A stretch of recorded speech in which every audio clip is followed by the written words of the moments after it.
outside looking in, trying to cash in a late ticket to the PacWest tournament in March. They're on the outside looking in, though. That's the key. Both teams are fighting for their postseason lives in this particular matchup. The loser of this one has a steep uphill climb, whereas the winner still technically could control their own destiny. Vanguard has 3 more games after this, all in NorCal, so they have to win tonight.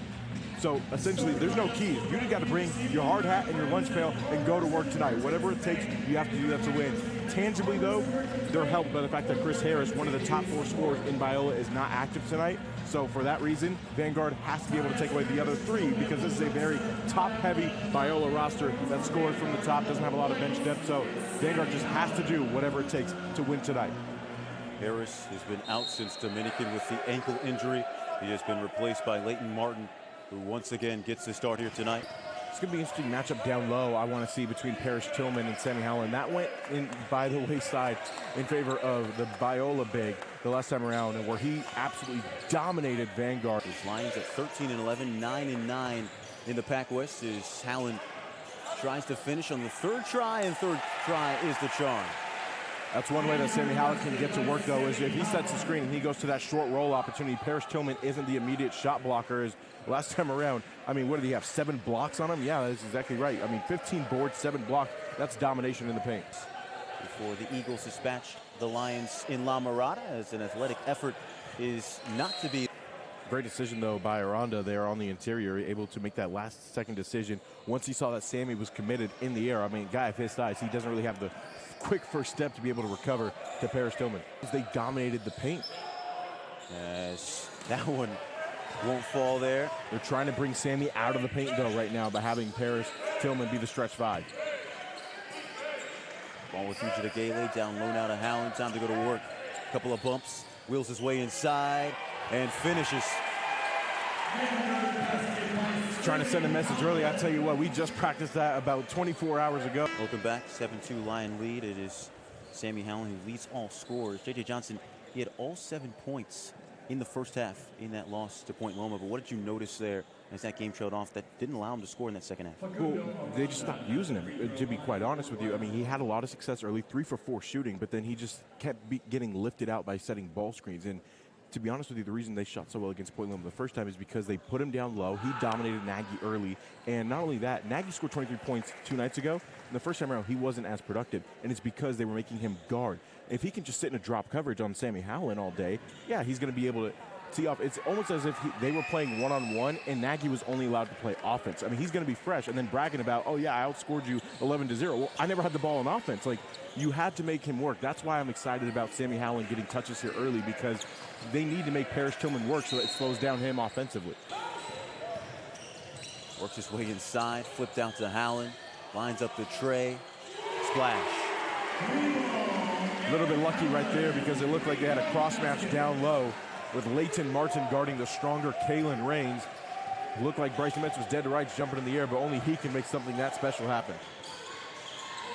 Against his younger counterpart, the freshman in Martin, Cisse Obor, and puts it up and in. It just warms my heart to see physical battles down. Practice paying off. Oh, darted down low, and an easy deuce for Brown. Eric Howland just made that face because he knows that was a problem for him against Point Loma as well. He was getting backdoored to death by the Sea Lions and got caught ball watching way too many times. Now Martin behind the back spins away with the offhand. It spins down the toilet bowl.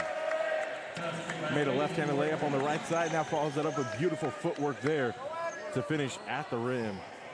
Good little onion dip there. Howland. As it's down to a 1-point game. Yeah, Coach Soliday telling Sammy that he's got a grenade. I got to disagree with him, though. I think Sammy Howland just needs better off-ball movement because Biola was just loading up and clogging the lane. He had nowhere to go, and everyone was just standing and watching. Rather than have him set that screen, let the big man go to work one-on-one. Trying the two-man game at the elbow. Instead, it's with Rains. Little 18-footer. Spread too hard off the iron. Thought they could have got a better look than that one. A heels on the 3-2-pointer. Mid-range pull-up off the bounce. Yeah, just thought it could have been better, especially that early in the shot clock. Throws it away from Swillis once. Finds Parrish Tillman on the throwdown. Well, I don't know what Sammy Howland's doing right there. I mean, you just got to re-gap on him. Why are you jumping the passing lanes? You haven't done that all season. Pokes it to Martin. Great to Gaylor, way downtown. Yes. TC's got to have a much more aggressive closeout on Gaylor right there. I mean, he is the #1 three-point shooter in the conference. If you're in a got-to situation, the choice has been made for you already by his resume. 8th in the nation as well for Charlie Gaylor. Is he moving gingerly there? Yeah, he is. Willis goes right at him, but it's taken away by the freshman. And Vanguard wants to open up those driving lanes, especially because they did the right thing. Get Swillis the ball. He's being guarded by a clearly ailing Gaylor. And you would think that's good, but Leighton Martin was privy to that and helped his man out. Flash down low to Sammy Howland against Parrish Tillman and spins away from him. Well, we have an expression at practice saying, Sammy, are you Dr. J? Then stop doing that baseline reverse because he's been getting blocked all the time. But if he's moving like that, then he might as well do it. Good job by Sammy Howland. 6 points of his first half. Parrish Tillman runs right at him. Late whistle, but the right call in the end. The Howland family saying that's soft, but I got to say that was probably the right call because as much as he was doing a good job moving his feet laterally, at the last second he had the hand down here, but he's got to get those 2 hands up. Over Dominican, him and Brown coming up with the goods. It was a game in which they were down by 20 at the half. And Brown gave all the credit. Yes, he had the 30-piece, but gave all the credit to his teammates. Parrish Tillman being the highlight of those praises. Says his hard work makes my game easy. 53-22, they outscored him in the second half. They held Dominican to 25% from the field. That is a Hall of Fame level performance. It's one of the best performances in single half that we've seen in the PacWest all season. Fades past him, floated into Coley, catch and shoot. Daggered off the iron. But the right shot right there. Good timing in terms of when to lift, understanding that Eric Howland's going to find him on the weak side, but again, ISO right here. Taking the pass, Parrish Tillman too strong. And Brown launched off a pogo stick. I mean, that's the definition of engulfing a basketball, one hand in the air, looking like OBJ going up for that rebound, and he's rewarded by giving them the ball when they come back from the under 4 immediate timeout. Eric Howland being one of them. Shows a lot of trust right there to give Eric Howland the ball in space, especially getting downhill when their officials have already called one charge. That was on Devin Carson, a guy who's as downhill as Eric Howland. To leave him out there is a big risk for the last 3 minutes. Gets out to use it Gale. Stops on a dime. Works around the arc. Metz. Gentle floater got the roll. Really good offense right there. Boogie making a first touch decision, getting out to TC. TC's pass right there really won the possession for Vanguard. No hesitation on the touch pass on the one-up. Against Gaylor, hesitates, drives inside, had Metz waiting but didn't need him. And a point to the freshman. Yeah, I think he wanted the official to call a flop warning on him because there was minimal contact. I thought it was a good no call there by the veteran official and John Reed.